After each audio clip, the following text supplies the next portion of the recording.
Thank you. Anyone else? Yes, I do. I'm sorry. Thank you, Mr. Chair. My question really is similar. Why would what's the advantage of having a commission as opposed to a legislative committee? That, again, Senator Champley, good question. I received a phone call yesterday from council and said that that's the route that they would like to take versus through the legislature to have a separate committee. Good question. Anyone else? Senator, thank you very much. Thank you.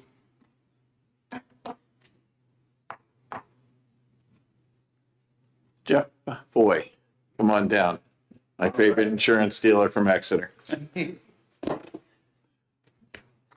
Good morning. Thank you for having me here today. Thank you for your service to the state of New Hampshire. A few years back, we started looking at a new entrant into the marketplace and some of the confusion that was created around it. And in doing so, we started to research what the current carriers provided for coverage. And so this is something that's very important because many times people buy vehicles on the weekend, holiday weekends and such. In the insurance industry, most of the carriers, or a lot of the carriers, particularly regional companies, utilize forms from a company called Insurance Services Office, or ISO. And the ISO form says that when you buy a new vehicle, there are two types of coverage that is afforded to you. If your current vehicle has full coverage, meaning liability, comprehensive, and collision, you are afforded 14 days automatic coverage to notify that you've now acquired this new vehicle and to make an endorsement to your policy. If your current vehicle only has liability coverage and no comprehensive and collision, so think of an older car, and I'll use a scenario, think of one of your children who are of driving age, maybe in the early 20s, you gave them an old car, it's kind of old and a little bit, so now they're just carrying liability and they go out and purchase their first new vehicle, a vehicle that they need comprehensive and collision, okay? So most companies provide 14 days of coverage, again, if you have full coverage currently, or 4 days worth of coverage if you have liability only, meaning they're going to provide 4 days of full coverage for you to report that, get that reported to the insurance company. Okay, so think of a Saturday of a holiday weekend. You don't want to be driving a vehicle without insurance, right? Without that collision, because if you leave and you don't have the proper coverage, you could be paying that loan off for a long time with no car to drive. I would like to see a situation where all carriers provided at least that 4 days worth of coverage. And what I did was research the carriers that I represent. I'm an independent agent. I represent a lot of different carriers. They all have different forms and things that I need to be able, my staff need to be able to work through. So we went and did the research with all the carriers that we represent. And we found that while a good 70% provided the 14 and 4, okay, those are the ones that use the ISO forms. There were at least 5 companies that we represented, which would tell me to believe that there's more than 5 in the state of New Hampshire, that provide 30 days coverage if you have full coverage today, instead of the 14. So 30 is better, 30 is more, but 0 coverage, 0 days coverage if you have liability only. No coverage whatsoever. So you drive off that lot, your current policy has liability only, you have no collision coverage. So you hit a tree or a telephone pole or another car, you got nothing. So those carriers, that concerns me. And I'd like to see a committee or a commission or whatever it is. It doesn't matter to me the format. I'd like to work with the insurance department and get every carrier to a minimum of 4 days for that liability only situation. And again, the carriers that tend not to have the coverage, for the carriers that tend to have the 0 day coverage, for liability only, they tend to be national carriers. Okay, so I'll give you a couple examples like Progressive, who's one of the largest writers, if not the largest writer in the state, Chubb, and then some other regional companies that tend not to use ISO forms. National General, which is now part of Allstate, Ohio Mutual, and Plymouth Rock. I don't think there's any ill intent by these companies, but I think it clearly shows that when we're trying to help out the citizens in New Hampshire, they'd be better off with at least the 4 days coverage for liability only. And that if everybody knew that, and that was the rule in the state, the dealers could work through that, the auto dealers, everybody could, all the consumers could know, all the citizens could know they have that coverage. Thank you, Mr. Foy. That was very clear. Does anyone have any questions? Senator Ennis. Good morning. Thank you for testifying today. Real quick question. If I had, let's say, 1981 K car, and I trade it in and I buy a new Mercedes GLC, I had only liability before. Do I only have liability for 4 days then, or do I have liability and collision in the current? Well, it depends on who your carrier is. Okay. So if you have an ISO company that has what we call the 14 and 4, you have 4 days of full coverage. Right. To report it. So if you Got it. right, but if you have one of these other companies, No, you got nothing. nothing at all. Well, you have liability. Liability. I'm sorry, you don't have the physical damage. Right. Yes. Sorry. Okay, so if Yeah. I'm in an accident that's my fault, I'm kind of out of luck. Yeah. So they're going to pay for the damage to the other party, Yeah. but they're not going to fix your car. Right. Or additionally, comprehensive is a very broad coverage. For example, anybody that was down in Exeter back in 2006 during the hailstorm and saw that cars got totaled up and down, in Exeter from hail. That's comprehensive. Yeah. Or you're caught in a flood. I know people recently who were driving over the bridge to Newcastle on the 23rd of last month when those rains and the high tide were coming up. So again, those are coverages that are important. And again, I'd like to see everybody have those for at least 4 days. Okay, thank you. Go ahead, Senator. Thank you. Thank you for your testimony. And given how clear and concise, do you think a commission is actually needed to make this judgment, or would it make sense to just provide that in the statute that if you're offering coverage, you have to at least provide for that 4-day window, recognizing there might be a cost associated with that the companies don't currently bear? I would be open to either one. Thank you, Senator. Good question. I'm part of 2 agents associations, and we tried to advance this topic before, and we weren't getting traction. So this is why we're here today. To me, sure, I would love to see the commissioner, he could, if he could, just change this tomorrow and make all carriers provide the 4-day, great. Then we don't need to spend any more time, right? But we just weren't able to advance it before, so that's why we're here today. Very good. Thank you, Mr. Foy. Thank you. James Fox. Welcome, Mr. Fox. How you doing today? Good, how are you? Good. As long as you're as clear as Mr. Foy, boy. I hope he's clear as he is. My name is James Fox. I'm the P&C director at the New Hampshire Insurance Department. This is Emily Doherty. She's the P&C attorney at the New Hampshire Insurance Department. I agree with Mr. Foy about the 14.4 rule. I was actually aware of the 30.0 rule, which he showed to me. The department's position on this is similar to what Senator Susie said in the Senate. We don't think we need a committee. It's a pretty straightforward issue. From our perspective, we are a consumer protection agency, so we do that role too. Currently, New Hampshire law does not have any mandatory law in terms of property insurance for automobiles. It's just something the insurance companies are required to offer. And then from our perspective, we've never received any complaints about this particular issue, that somebody wasn't able to buy a car or didn't understand and they left with their new car and they got into an accident and had no coverage. The only complaints we get in this area are someone who purchased a car, they had the 14.4 rule, and then 6 months later they got into an accident and they didn't realize they had to notify their carrier. that the department does not feel we need to have a committee. We are absolutely willing to work on the issue with all the stakeholders, just informally. I mean, I'm there, every day, so I'm happy to work on it and take a look at the I guess what I would call now the 30-0 rule, and talk to the carriers and get their perspective on it, and talk to the agents, get their perspective, consider the consumers, and try to come to what we view as a fair resolution informally.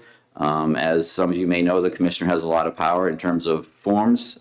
He's allowed to approve or disapprove a form if he finds it's against public interest. So he already currently has the power to mandate a change in this area if he feels it's appropriate.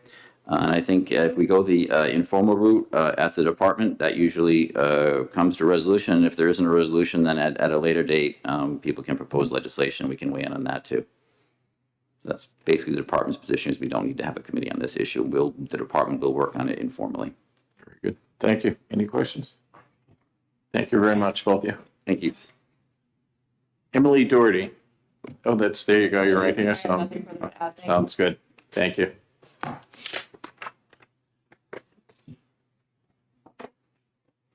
Anyone else wish to speak on this legislation? Being none. What time are we at, Aaron? 9:18. Oh, so we can move right on. Thank you very much.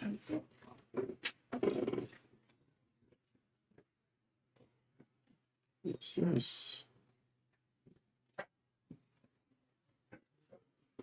2. Almost, Senator. I'm not as quick as I used to be.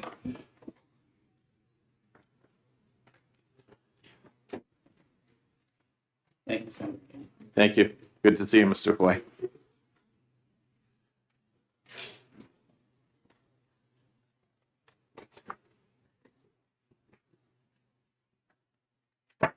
Okay, Senator, come on down. We'll be hearing SB 31 relative to technical changes to the laws administered by the Insurance Department. Welcome, Senator. Good morning, Mr. Chairman, fellow members of the committee. For the record, I'm Donna Susi, representing Senate District 18. And I'm here today introducing Senate Bill 31 on behalf of the Insurance Department. The bill makes several technical changes to the laws that are currently administered by the department, and I do have a summary of those. It would permit third-party administrators, TPAs, that cannot meet requirements for either net worth or audited financial statements to instead post a bond. It would modernize the statutory provisions language of RSA 412:6, which regulates forms and rates for property and casualty insurance. The provision still bars an insurer from making a payment of judgment, a requirement prior to the insurer making payment on the judgment. It would clarify the registration requirements in relation to consumer guarantee contracts for property and casualty insurance. The change to RSA 415C:3 requires insurers to register if they're going to sell consumer guarantee contracts. This change will allow the department to track the number of companies who are selling these contracts. It would also update an inaccurate statutory reference in RSA 420J:5. And lastly, it would make amendments to the statute on federal health care reform. The change to RSA 490N will clarify the department's primary regulatory authority over insurance reforms implemented by the Affordable Care Act, and also extends to amendments of the ACA and related laws. As you know, James Fox is here from the Insurance Department to give us some more in-depth analysis, should you wish, or if you have any additional questions. And with that, I would conclude my testimony and thank you in advance for your consideration. Thank you, Senator. Any questions? We're all set. Thank you. Very good. Thank you, Mr. Chairman. Mr. Fox and Ms. Doherty, come on back.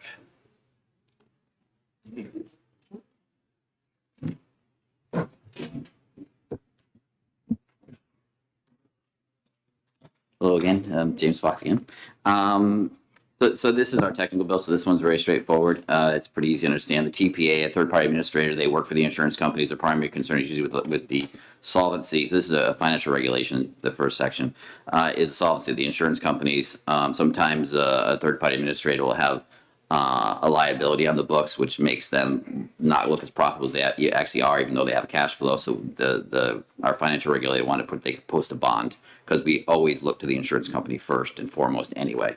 The second one is actually, I rewrote it. It's a very old law, very, very old. And it's back when some insurance companies were required to prove that you could pay the judgment yourself before they would provide you coverage.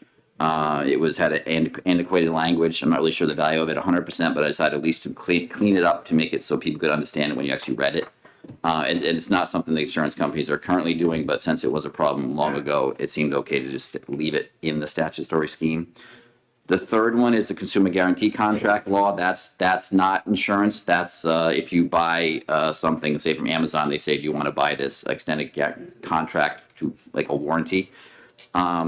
The only change we made there, as Senator Susi said, was we didn't actually currently have insurance companies registering. Insurance companies are now selling the product, even though it's not insurance. And so we just want to, because we do market conduct actions, we want to understand the full market, who's selling what, so at least we know that. And then if we want to look at back end market conduct issues, we can do that, and at least we know who to look to, and we can ask questions of those people.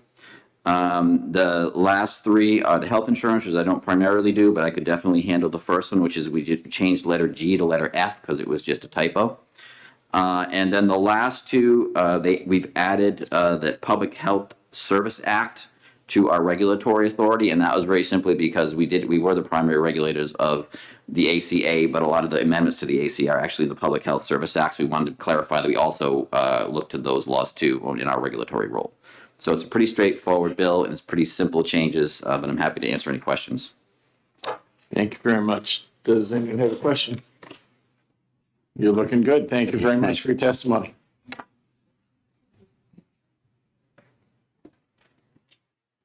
Does anyone else wish to testify who didn't sign in?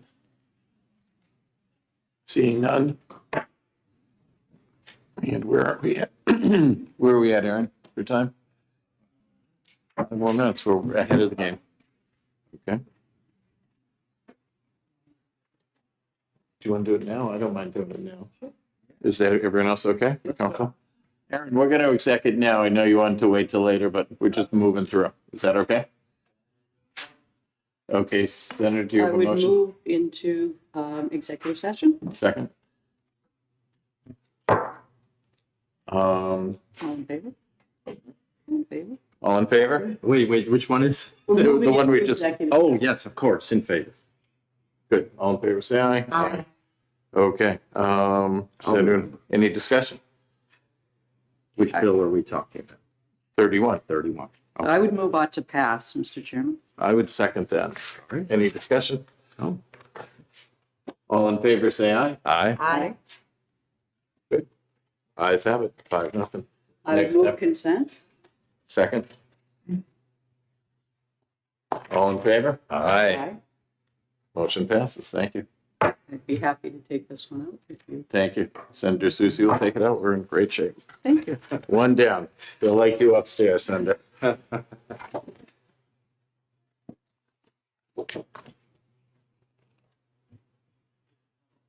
Senator, we just need a motion. Okay. So Second. Favor? Aye. Cool. Thank you.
Yes, I want to introduce myself. I'm going to be working with you. Oh, you are? You're the Yeah, guy? I'm the new aides. Oh.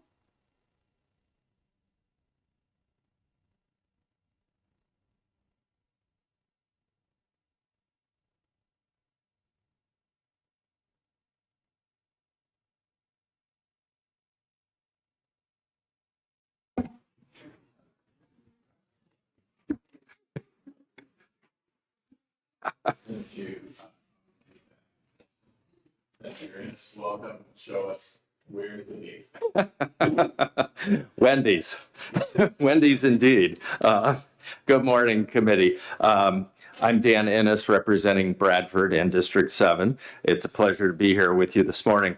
I'd like to introduce Senate Bill 23, and this bill is designed to establish a committee to study what exactly is happening with what I'll call processing opportunities, primarily for small farms, although it goes beyond that. But one of the issues that I've discovered being in District 7, talking to farmers, both in the district and out of the district, is how difficult it can be to get an animal processed in a timely manner. And part of the issue seems to be around USDA requirements and that sort of thing. There are opportunities, perhaps, to improve the accessibility of processing to our local farmers, and that's something we want to look into. I've talked with the Commissioner of Agriculture. Last week we spoke, which was enormously helpful, and he's here today to also speak to this bill. And there are things that can be done to, I don't want to say work around, but to find a more efficient way to meet the USDA requirements without actually involving the USDA. And that may be in part the direction that we go. As if I remember correctly, and the commissioner can correct me if I don't, Vermont is doing something along those lines presently. And this committee would take a look at those at possible opportunities to streamline the process. It can take a year, sometimes two, to get an animal processed, which is far too long. And in a state where we support and speak to agritourism and farm to table and the importance of locally grown food, reducing our greenhouse gases through less transport and so on, this seems a logical step to take. So, thank you. Okay, thank you.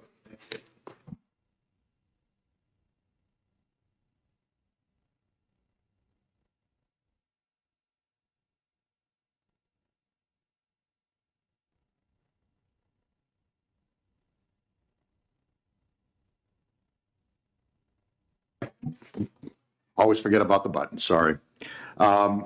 Here to speak to the bill. I'm partially in support, and there are some things that I think may be unnecessary at this time.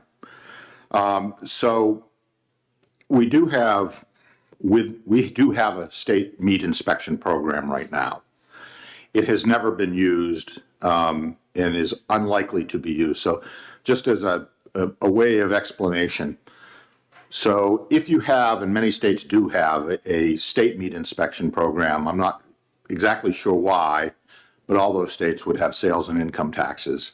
So if you run your own program, the feds will pay for 50% of the cost. The state has to pay for the other 50%.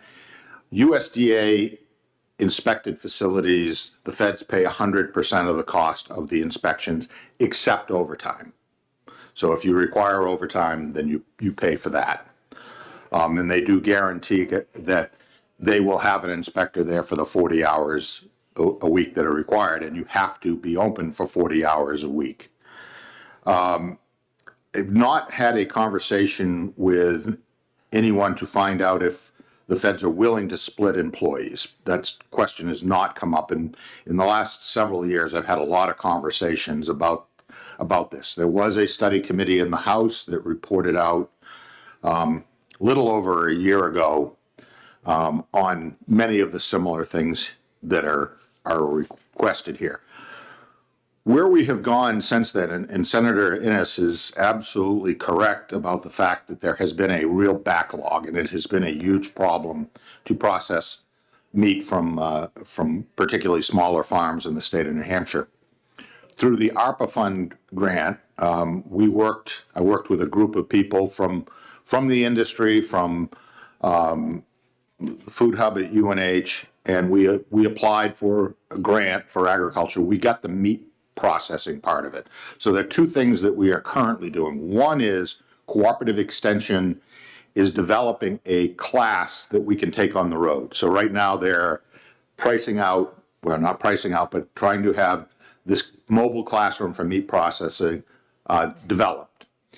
So part of the classroom will be hands-on. Hopefully some of it will be in actual meat processing facilities, and other parts of it will be online. But we think we will be able to really help fill that gap. All the processors I've spoken with have been excited about that, because right now they get people in, they start training them, and maybe a week or less in, they decide that this really isn't for them. So we will take the pressure off of those facilities by weeding them out perhaps to begin with, but then being able to send them in with the skills they need. The other part is a $750,000 grant available to existing facilities to upgrade their facilities. We expect that to be oversubscribed. The limit is $200,000 per facility with a 15% match. We believe that's going to be oversubscribed. I've already spoken to the governor and to the folks at Gopher, knowing that there is money, although has been allocated. The governor has said there will be millions that will be turned back in. And I'm hoping that when we get all our final applications in, we will be able to get enough to give everyone the money that they are requesting from this fund. That will help a great deal if we can get all of these things up and running. One of them is a facility that burned in East Conway, and they are rebuilding, but they didn't have the money for the equipment. We'll be able to help them with that. So we don't believe that our current meat inspection program, which has been on the books for quite a while, is really feasible. There is an issue with bison and elk and with deer and how to process those animals. We have requirements on the books that are very expensive. Nobody has complied with those at this point. As a matter of fact, we did have an incident last year where meat was taken off the shelf from bison because, we said, well, nobody's doing it. And then we found out through the inspectors at HHS, they'd found where, that it was on the shelf. It was pulled off. And still there has not been an application to follow the laws. Now, my department is mainly about safety for the consumers. We want to make sure that whatever meat is on the shelf has been inspected and is ready. We can be confident that people are not going to get sick from that. So there are some issues there. You can't take a bison into a slaughterhouse where they're normally doing cows. They're wild animals. And so that's why the wild animals really need to be killed on the farms, dressed there, but they have to have a pre-mortem inspection and a post-mortem inspection before that happens. And that's where some of the problems get into. But So I might suggest that you narrow this down because, as I said, we already do have that creation of the state program. I would encourage you to look at the report that came out from the House Study Committee. I think will be very, very helpful. But we're doing the best we can, and we certainly welcome any ideas to make this a more viable program in the state of New Hampshire. And I'll be glad to answer any questions. Thank you, Commissioner. Does anyone have any questions?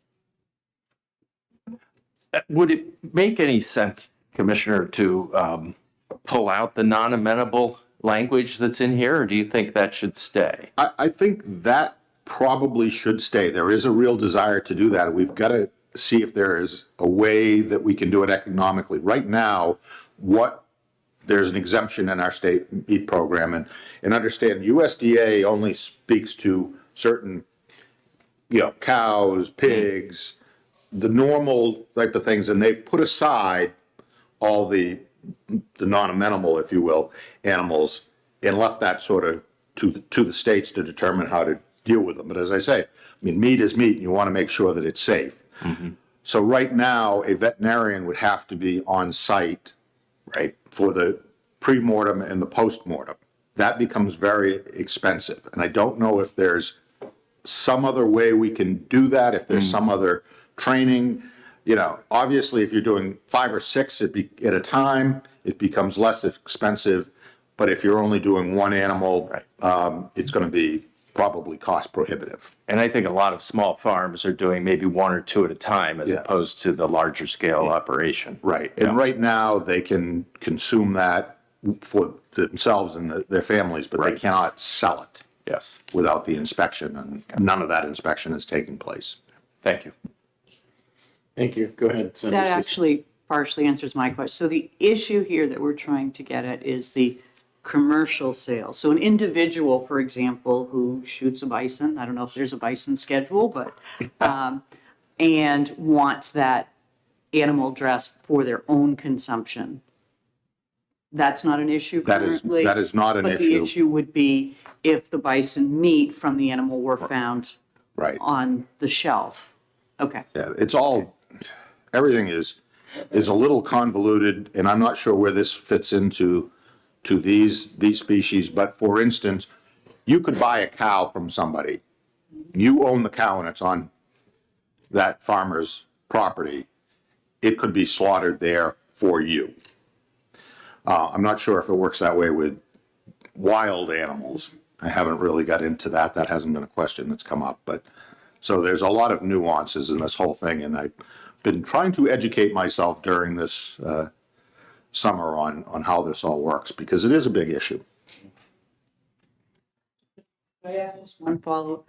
Follow-up. Commissioner, looking at the duties as described, is there anything that you would eliminate from this language? You said that you supported most of it, but would modify. Well, I think where it says Roman in 5?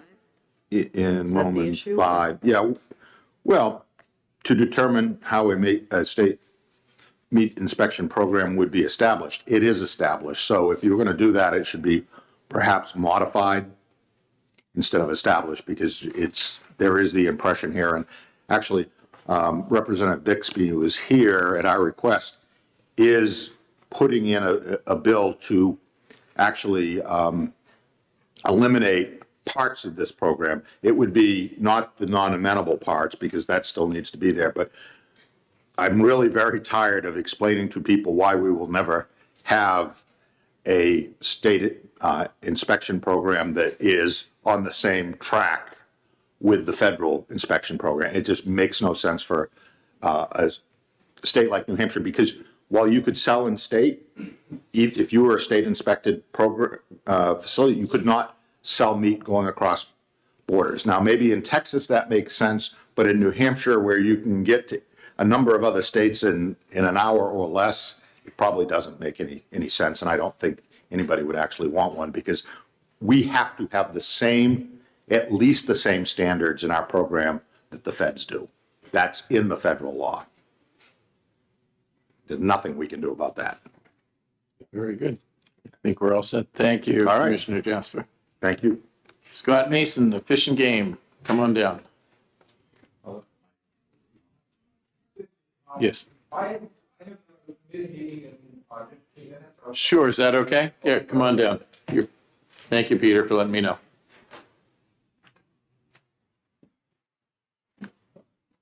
For the record, Representative Peter Bixby from Dover, New Hampshire, and ranking member of Environment and Agriculture. And I was on the study committee less than 2 years ago, looking at the issue of meat inspection and meat slaughtering in New Hampshire. And we put out a report which is available, and one of the things that we identified was that a meat inspection program run by the state of New Hampshire for the amenable species did not make any sense because of much of what the commissioner alluded to. That some of the main roadblocks for meat processing in New Hampshire for amenable species are a lack of labor. So the existing slaughterhouses have difficulty hiring enough people to do the job, and too few slaughterhouses, especially on the poultry end. There is no slaughterhouse for poultry in New Hampshire. So encouraging more people to get into the business of slaughtering is something that would be useful, but that's and what the commissioner has explained earlier in terms of the incentives and grant programs that he is working on, I think is a good motion in that direction. If there's something that could be done in terms of, more providing more funding and also sort of doing anything more to bolster things on the education end for getting more people into the into the workforce, that would be very helpful. But in terms of this bill, I think looking at the non-amenable species makes a lot of sense. And because currently there is a program for doing bison, there is not a program for doing any other non-amenable species. Bison are easier than cervids because in cervids you have the potential issue of chronic wasting disease, which is a more difficult assessment than assessing the health of bison.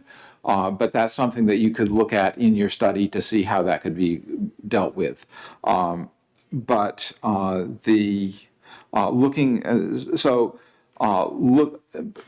Looking at doing amenable species in New Hampshire, I think just is not going to be, there's no way that it can be cost effective, and which is why I'm putting in a bill to eliminate that part of the program.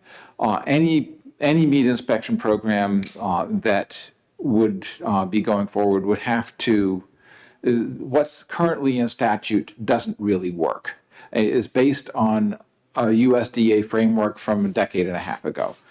So that's going to be coming out. Well, our committee will probably say that needs to come out of law, and then you'll get it. But in any case, that's. I think that if you focus this on the non-amenable species, then it will be a workable bill. All right, I'm happy to take any questions. Do we have any questions? No? Okay. Thank you, Representative. Mr. Mason, come on back down.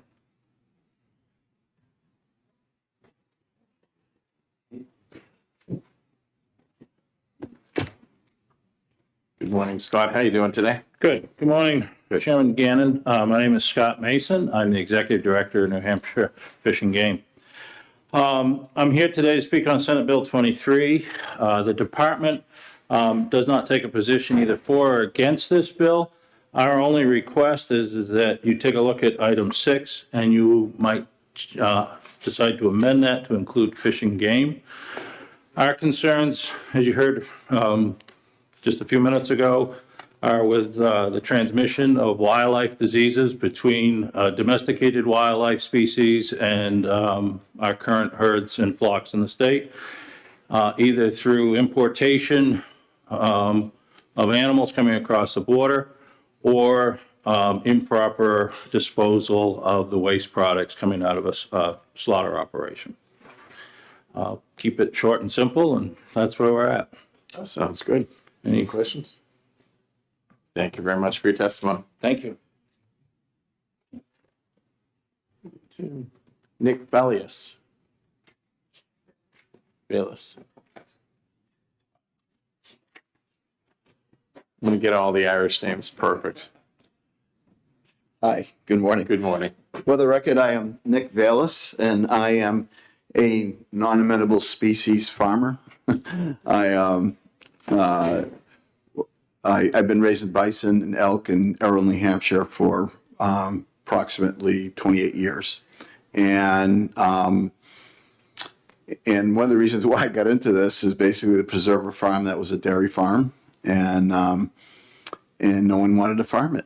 And I didn't want to be a dairy farmer, but I was always interested in Native American culture and thought bison would be a great alternative, and it has been. It's the only remaining farm in Errol, and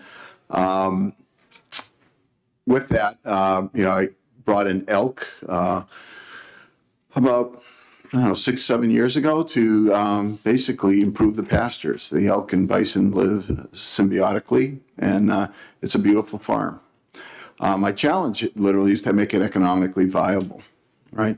And my goal was to be able to sell the meat to the local restaurants and food co-op in Colebrook and support the local economy and work with people. My challenge was to actually get bison to a USDA slaughter facility, which the closest one was 3 hours away, basically, one way. And putting wild animals in trailers, especially bison, is dangerous. And not only that, when you brought them to the slaughter facilities, they didn't want to see you. They just did not want to see you. So the legislature, in the past, we tried to modify it such that I didn't have to go to USDA facility. But again, the problem is being non-amenable. You're not supposed to be regulated. And so I had to pay the fee also to have it inspected, because the government, if you were raising cattle, you did not have to pay a fee. If you're raising bison, you had to pay a fee. So it was cost prohibitive and dangerous and the like. And I also would say that the animals, because I basically don't handle them very much. And so getting them on a trailer, they're stressed and the like. So today we dispatch them out in the pasture. They don't know what's coming. We have a vet present, and then we bring it to the local slaughter facility in Colebrook, processing facility, and then we do a postmortem on tissue samples. I'd like to improve that system, if you may, to make it more practical and less expensive, because it is cost prohibitive to have a vet come out every time to verify that in fact the animal is healthy. One recommendation I would love to have is that we maybe come out and inspect the herd to see that the herd is humanely being raised and they're in good shape, and then maybe some type of postmortem verification that, especially when it comes to elk, or European stag as well, red stag. So I support this bill to improve the situation for us. As it pertains to all animals, I hope it, maybe I don't know if we can do it in the study committee, but it's my hope to improve the situation and encourage farm to table. Right now, New Hampshire is not a friendly environment, for small farmers. It's economically almost impossible. I think we can change that. I think we need to be creative. The same old is not working.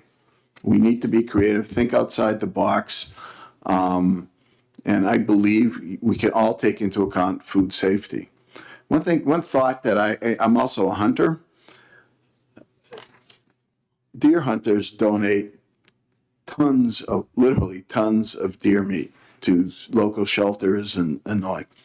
No one has died from deer hunters donating their meat to food pantries and the like.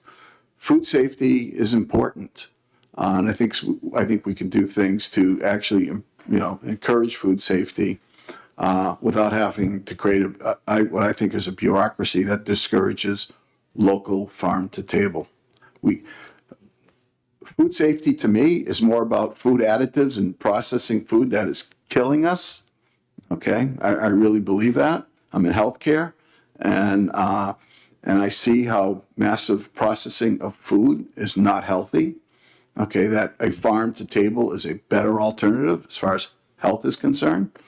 So that's kind of another part of the health dialogue that needs to be brought up. And it's just not dying from salmonella or some other food contamination. So it is complicated, but we cannot maintain the status quo. I don't think anyone is purporting that, but I do believe we need to be creative. And I think there are some suggestions that may put people out of their comfort zone regarding food safety. But food safety is a broader issue than just food contamination at a processing plant. I'll be more than happy to answer any questions. Thank you. Do we have any questions? No? Thank you very much. Thank you for your time and service. Appreciate it. Does anyone else wish to testify who's not on my list? Okay. Thank you. Adjourned.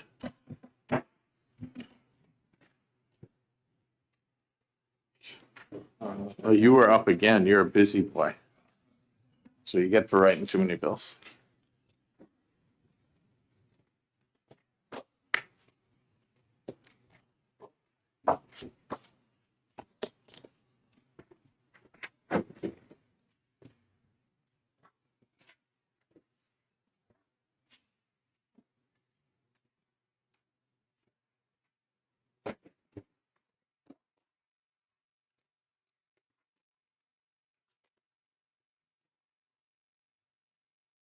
Senator Ennis, when you are ready, you go for it. All right, good morning again. As a reminder, Dan Ennis from Bradford, New Hampshire, representing District 7. And I'm before you this morning with a second bill, Senate Bill 37. For the record, I no longer have a financial interest in hospitality companies in the state of New Hampshire. However, I am an employee of the University of New Hampshire, which does have an interest in hospitality in our state. And this bill is designed to establish a commission to take a look at essentially the supply and demand for hospitality employees in our state, but with a fairly focused approach, and that is to look at community colleges and universities. We have a major problem in the state in the sense that we can't get enough employees in our hospitality industry, whether they're skilled workers or management and management trainee types or something else entirely. And to give you a quick example, if you look at the New England area, in the last 12 months, there were 16,491 job postings for hospitality and tourism management, and we had 1,700 graduates. So about 1/10 of what's needed. So the objective of this commission is to engage some of the folks from the industry. There's a representative from the restaurant side, the lodging side, and the New Hampshire Restaurant and Lodging Association president as well. And the idea here is to take a look at what is being offered presently by our community colleges and our universities in the state, how that squares with the needs of the industry in our state, and what we might consider going forward to make this, or to help this problem to ease just a bit and maybe a lot. But the fact is that students aren't as attracted to this industry as they've been in the past. So we may find ourselves reaching into high schools as well with ideas to improve the supply of employees. But this is, it's our largest industry, or one of the largest industries in our state. I think this is a critical issue and one that we have to address so we can be sure that we have the people that we need to deliver the services that we need so the rooms and meals tax keeps flowing. Questions?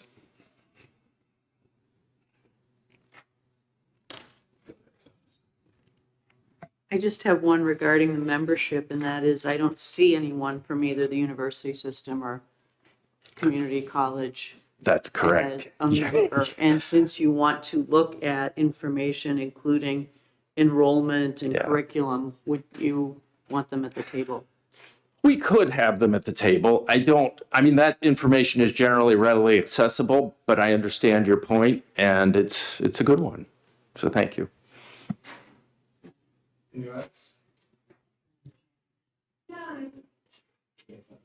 Thank you, Mr. Chair. I guess what I'm looking at is, does it make any sense? And maybe it doesn't. I'm sort of thinking about this as you were speaking about all of the industries that are part of our tourism. You know, sort of you're talking about tourism, but not really addressing the industries that generate tourism. And perhaps it doesn't make sense, but I'm just wondering if you've considered that. I did not, and I'm afraid that might be a job that would make the committee, it might bog it down, because there's so much you could consider, and everyone would want to be sure they're in on that. So I think, you know, considering the industry broadly, particularly the hotel and restaurant sector, makes sense. But you're right, there are many others. You could look at you know, some of the amusement parks and attractions that we have, or things that happen in Hampton Beach and so on. And I'd like to think the committee will keep all of that in mind as it does its work, or commission, as the case may be, as it does its work, and I'm fairly certain that they will. Because you're right, it is an extremely broad industry. But it, you know, and it goes, you could even drill down as far as tolls, right? I mean, we benefit from the people coming into the state through our tolls and so on. So I think that the job here is to keep it as narrow as we can, but really to understand, why are we seeing such a decline in interest and in supply of graduates from our institutions? And I don't blame the institutions. This is a nationwide problem, but I think it's one we have to address here in our state ourselves if we're going to make progress. Thank you, Senator. Thank you. Just a quick question, Senator. Is there a need for 2 senators? Would one maybe suffice? Well, if we're adding university folks, it might. We don't want a commission that's too large. But certainly, I think that could be done. And are you volunteering to be one of the senators? I would be happy to serve if I I just wanted to know. As a side note, thank you very much, Senator. Put in a good word. Thank you. All right. Okay? Yeah. All right, thank you. Mike Summers, come on down. How you doing today? I'm well, sir. How are you? Good. Good morning, Mr. Chairman, members of the committee. For the record, my name is Mike Summers. I'm the president and CEO of the New Hampshire Lodging and Restaurant Association. Obviously testifying in support of SB 37 today, and thank Senator Innes for bringing this forward. For a little background, in case you're not aware, the Lodging and Restaurant Association, we're 1,300, more than 1,300 members across the state in all aspects of the hospitality and tourism industry. Our industry is responsible for more than $300 million in rooms and meals tax that comes into the state, which is a critical component, obviously, of the state budget. Funny, we're in a budget year. But as Senator Innes introduced the bill, you know, some thoughts occurred to me. Obviously, our industry during the pandemic was just devastated by what happened. I think this is kind of a retread. Everyone's heard this story.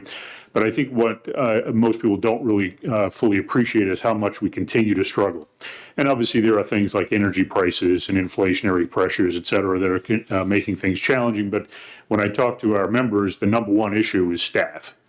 And that staff from every level, from entry level, you know, dishwasher, server, et cetera, all the way up to general managers. Nobody can find enough help to kind of keep their businesses operating at the level that they'd like to.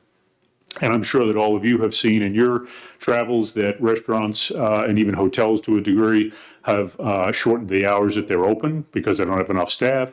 They've limited their menus because that allows them to run their kitchens with fewer staff in the kitchen. So we've made a lot of adjustments as an industry as we've kind of gone through this process. What I think is really challenging for the industry, pretty much the state as a whole, I think, but specifically for our industry, is that, you know, because of the pandemic and these, you know, overnight layoffs that we had across a whole host of industries, the workforce in New Hampshire has fundamentally changed. And what I think the industry struggles with is what were the changes and how do we adapt to them? You know, we're kind of throwing a lot of things against the wall to try to see what sticks, but I'm not sure that that's a deliberate and a great way to proceed. And I know this bill is focused specifically against post-secondary education, which is great and fine, I would kind of encourage that, I don't know if the language needs to be changed or maybe the charter of the commission, but we should really be looking at the hospitality workforce kind of systemically, because yes, there's always attractive folks that are going to come through the educational system, and they're very important to the system. But how do we, outside of just the educational component, how do we talk about careers in the industry and get people to appreciate the fact that these are good careers? They're good paying careers. You know, we've always had a lot of misnomers about the industry, low paying jobs, dead end jobs, et cetera. None of that is true. And there is a lot of data that supports that. And Senator Innes, I think, would be a strong advocate to refute those arguments. But so I would suggest that maybe could we look at more of how do we inform people about careers in the industry? What are those careers in the industry? Better define career paths in the industry. I think there's a lot of things, you know, as a society, we spend a lot of time talking about STEM, which is great. It's important. We spend a lot of time talking about, four-year college, which is great and important, but that's not for everybody. And how do we find those people that aren't necessarily built for those tracks, and how do we find them great careers in other industries? And, you know, we're selfishly talking about hospitality and tourism, but that could easily be said for construction or, retail sector, because all these industries are suffering the same challenges we are. So with that, I'll get off my soapbox, which I am inclined to get a little carried away, and I will be happy to try to answer any questions you may have. Thank you, Mr. Summers. Does anyone have any questions? Seeing none, thank you very so much. Anyone else wish to speak on this legislation? Seeing none, thank you. So do you want to broaden this a little like you were talking about? Let's try to get maybe a little bit. Okay. I think we can do that. We'll do it later because we got one more to go, but that sounds good. I'll wait suggestion. Which one? About adding the university system. Yeah. Yeah. That's good. That sounds good. I don't know how to miss that. That's why we come here.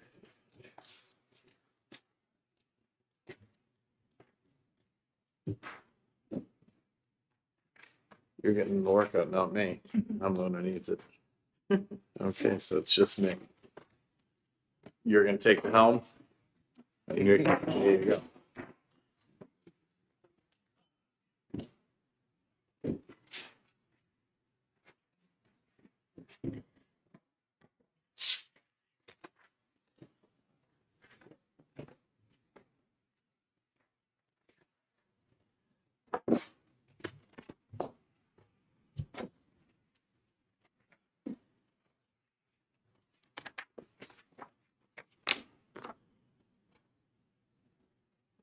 Time's it. It's 10:06. We can gavel in. Senator Gannon, Thank you very much. 21. I'm Senator Bill Gannon from the center of the Wine District in Sandown, New Hampshire. We can talk about that later. I'm here today to introduce SB 21, and I'll just give you a simple part of it. The little beer microbrewers and everything, we're having a problem. I think this is why the bill was written, that the 10th was problematic when there were holidays, weekends, and they weren't getting enough time to file. All the other dates, such as the meals and rooms tax and other things, were on the 15th. So this gave them a little more time to get the paperwork done.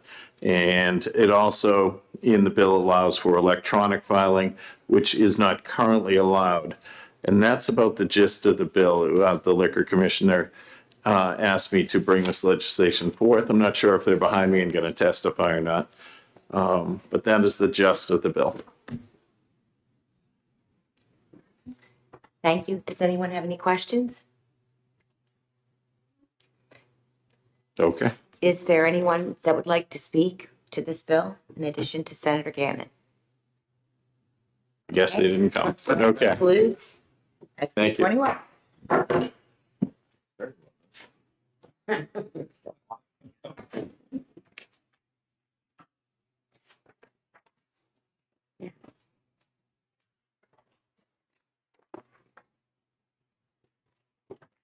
Are you guys good with this one? Yes, definitely. Just a small. So we'll do this one first. Will we go into executive session? That's Okay. So Motion that we pass SB 21. Do I have a second? I got a second. Any discussion? Okay, motion to pass. So moved. All in favor? Aye.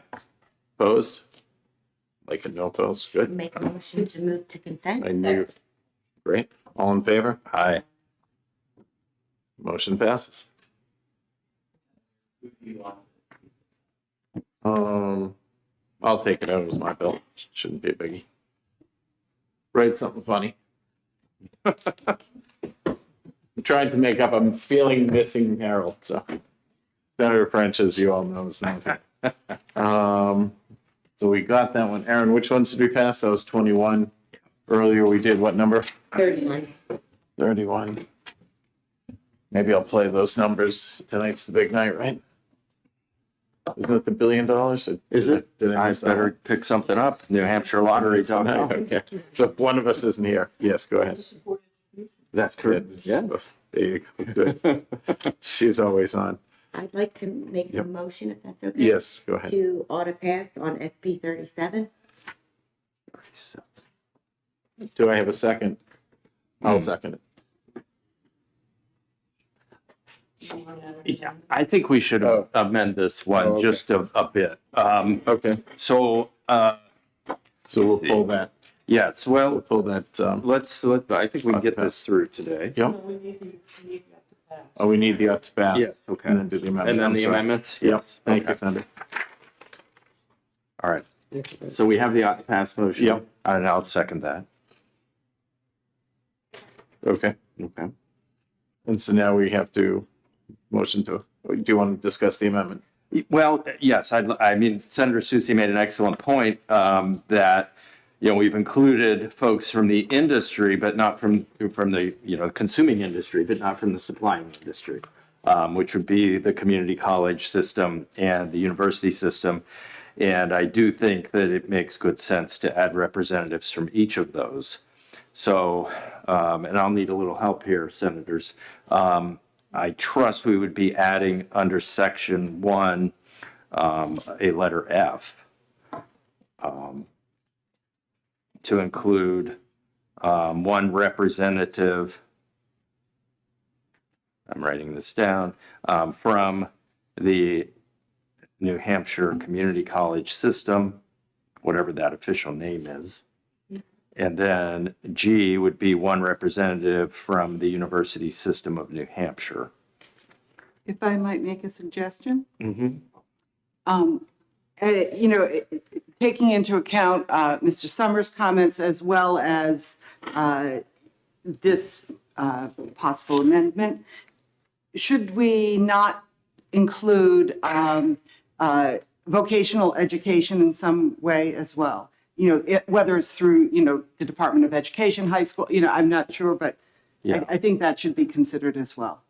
I'm certainly not opposed to that. I think my fear is that we're going to make this such a big subject. It might be difficult to do. And I've been thinking about that particular point of view since it was brought up. And I do think whatever comes out of this committee will result in some recommendations to, you know, or commission to take a look at how we increase the level of interest. Go ahead, can you speak, Grant? Thank you, Mr. Chairman. Grant Bossi, Deputy Chief of Staff of the New Hampshire Senate. A couple of points of order for the committee. We made some changes to statutory commissions last year. They are capped at 15 members, which you're not close to. Right. There's also a requirement that legislative members make up a majority of the committee. So if you go beyond 4 outside members, you need to have at least, you need to increase your number of legislative members as well. So that's something to keep in mind. I would also suggest, I believe Senator Innes is preparing another amendment. Yes. To say, if you're doing an amendment in committee, you might as well do it all at the same time. Sure. This commission is administratively attached to the Department of Business and Economic Affairs. You might as well do it all in one go. if we choose to attach it there. Yes, Might be better or you could attach it anywhere you want. That's a policy decision. Thank you. We go back to Senator Ennis's original, which was to add F and G. Would it be the chancellors of both systems that would appoint the member? We could do that, certainly. It has to be, right? Yeah, We have to. yeah. Okay. Appointed by the chancellors? Yeah. Sure. I like that. Okay. All right. So, given Ms. Grant's comments, the vocational issue, it is, I get it. I'm trying to, I think whoever, we have to keep this manageable.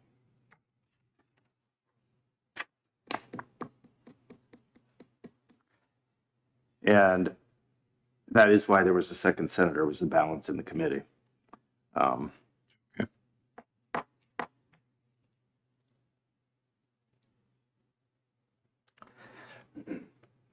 So we have to have more members from the legislature? You only need one House member to exceed it, because right now it's. Yes.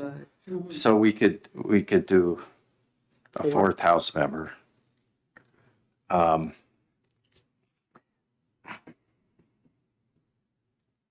then one rep from the community college, one from the university system. Okay. And who are we, should we ask that this be assigned to administratively, to what unit? I mean, is it travel and tourism? Go ahead. You can. CEE is the department. So I can suggest that a representative for technical education department within Department of Education, probably the best place, if that's helpful. Thank you. Let's do it. Okay. Okay. So if you, I'm sorry.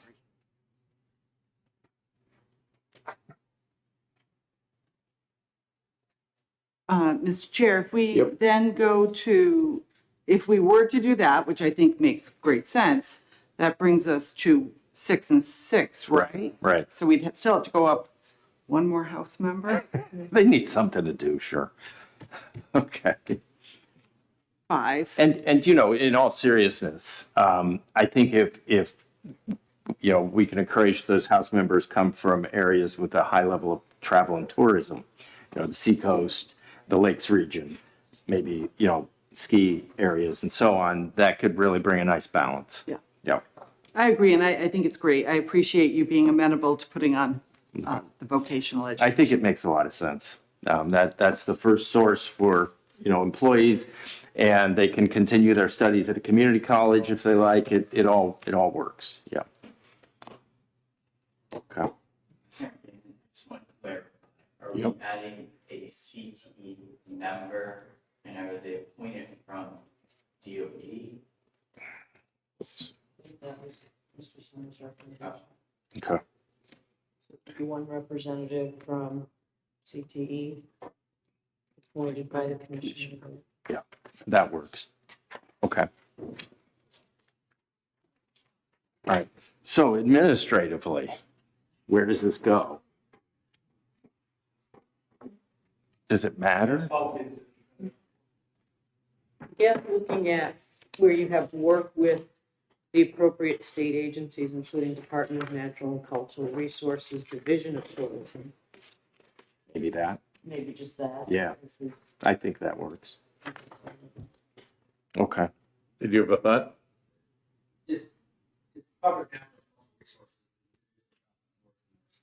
Yes. Right, no, I was reading the whole section, but it should be the Division of Travel and Tourism specifically. Yeah. Right, Yep. thank you, but So let's do that. Okay. And there we go. Amended to heck and back.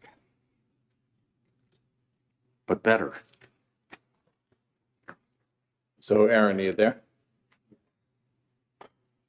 Okay.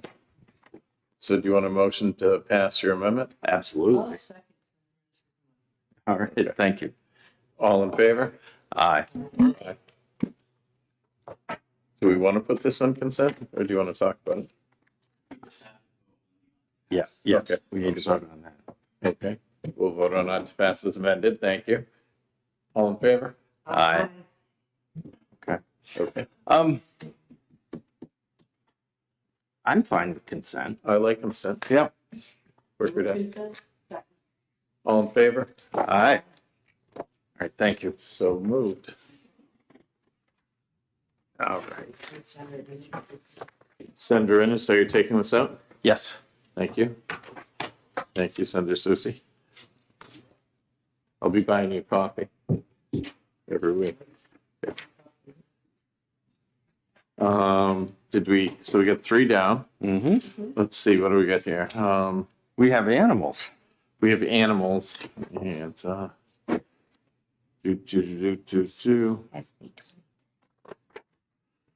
Where are you at, Dan? Well, I think that, for example, well, there was some good discussion and some good suggestions. Yeah. In section 6, I think we can make a little amendment there that will change from establishing a program to potentially modifying the existing program. And that's easy wording to change. There was a request that we add fish and game. I'm not sure I got that in its entirety. Senator Gannon, should Yes. we move on to pass Yeah. before we discuss? Okay, I'll move on to pass. second. Okay, all right. So, back to it. Section 6, we could simply modify that to read, work with the Department of Agriculture and the Department of Health and Human Services to determine how the existing state meat inspection program could be modified. Should we add fish and game there? Yes, that's where it was. Yes. So work. And Fish and Game. Yep. The Department of Fish and Game. And I think, I would second that. thank you. I think that gets it. I did read the report that was done a couple of years ago, and this one goes well beyond that. And looks at, more concrete solutions. And I do think the key is making it easier to get from farm to table. So.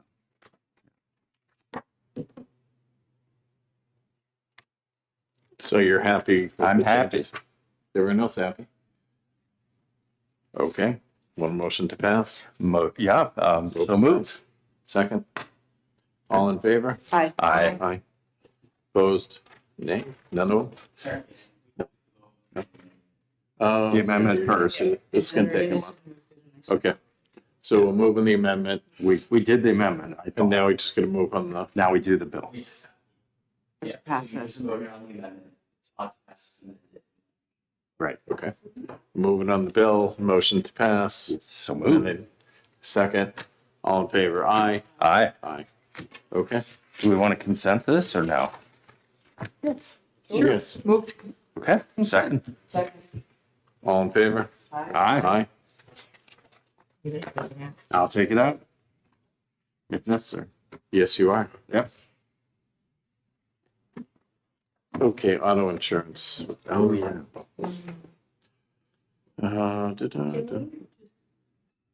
Double check, it would seem to me, Yep. based on the comments of the department, that it might be a good idea to just re-refer and give the department time to work it out.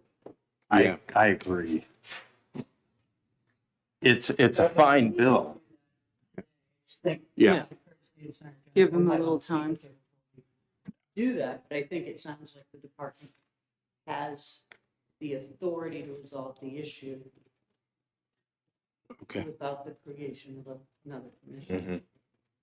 sounds like a plan. Okay, Okay. I like that. good. So I'll hold on to that. We'll do that, and we're all set otherwise. You have to come out of it. We have to come out of exec. So Second. All in favor? Aye. Okay. All right. And otherwise, we're done. No, yeah, it was you guys. Motion to So, adjourn? yeah, I will need a team to get me up to speed. We need a motion to Obviously, as you can Motion to adjourn? second. All right. All in favor, of adjourn? Aye. Thank you. All right. Well. No, but got us through the day. Other committee can get. Yeah.